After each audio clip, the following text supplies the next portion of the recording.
Dobar dan, dobrodošli u recepturu. Ja sam Tanja, a budući da je sezona kestena u punom jeku, danas pravim domaći kesten pire po izvrsnom i provjerenom receptu.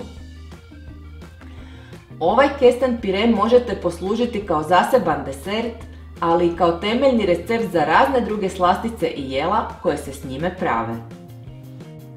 Za ovaj recept trebamo kesten, vodu, šećer, rum i aromu vanilije.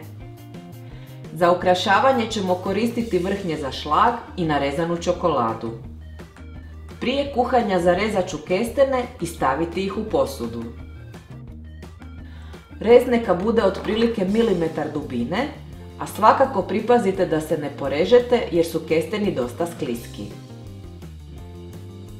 Ovo je prilično dosadan dio, ali evo, gotovi smo. Nalit ću hladnu vodu u posudu, tek toliko da prekrije kestene. Stavit ću sve da se kuha, te malo posoliti za bolji okus.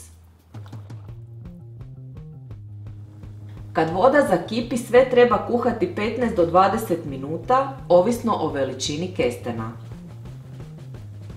Skuhane kestene stavite da se malo prohlade i prema potrebi procijedite.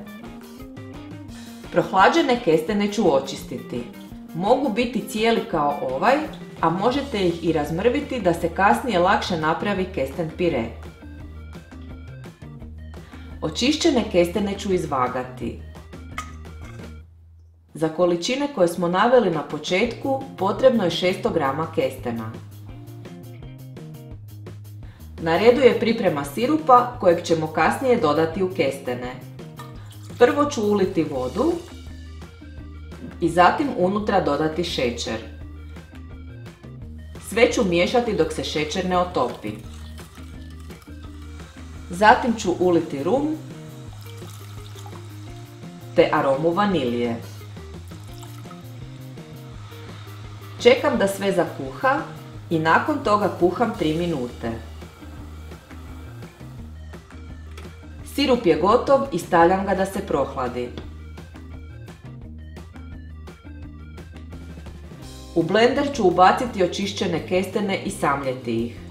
Ovisno o blenderu odredite koliko tura je potrebno.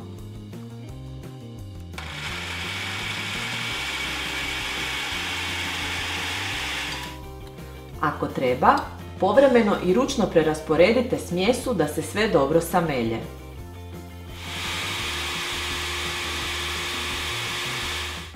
Samljevene kestene prebacit ću u posudu. Naravno, ako imate dovoljno dobar blender, sve možete napraviti i odjedanput.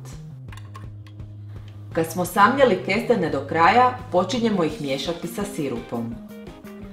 Dodajte tekućine prema potrebi. Smjesa neka bude kompaktna i pazite da ne postane prerijetka.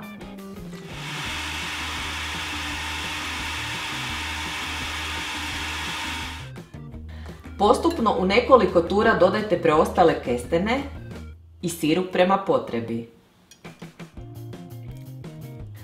Kesten pire je gotov i izbacit ću ga u posudu i nakon toga s pasirkom poslužiti u prikladne zdjelice.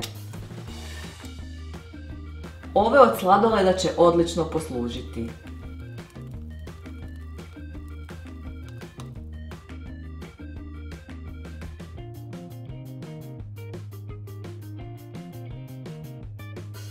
Ovako pripremljen kesten pire ide u frižider na hlađenje 2 sata. Odmah ću napraviti i šlag za ukrašavanje.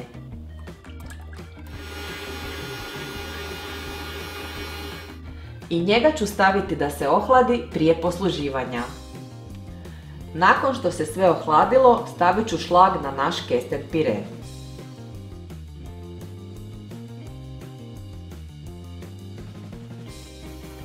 Za kraj sve ću još ukrasiti s malo narezane čokolade. Evo ga. Kesten pire je poslužen i spreman za uživanje.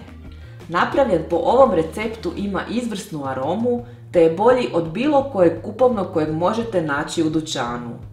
Odličan je bez obzira na namjenu, pa iskoristite priliku i napravite ga dok još traje sezona kestena. Ako vam se svidio ovaj recept, lajkajte ga, šerajte i besplatno se prijavite na naš kanal. Pisani recept potražite na našoj web stranici receptura.com. Bye!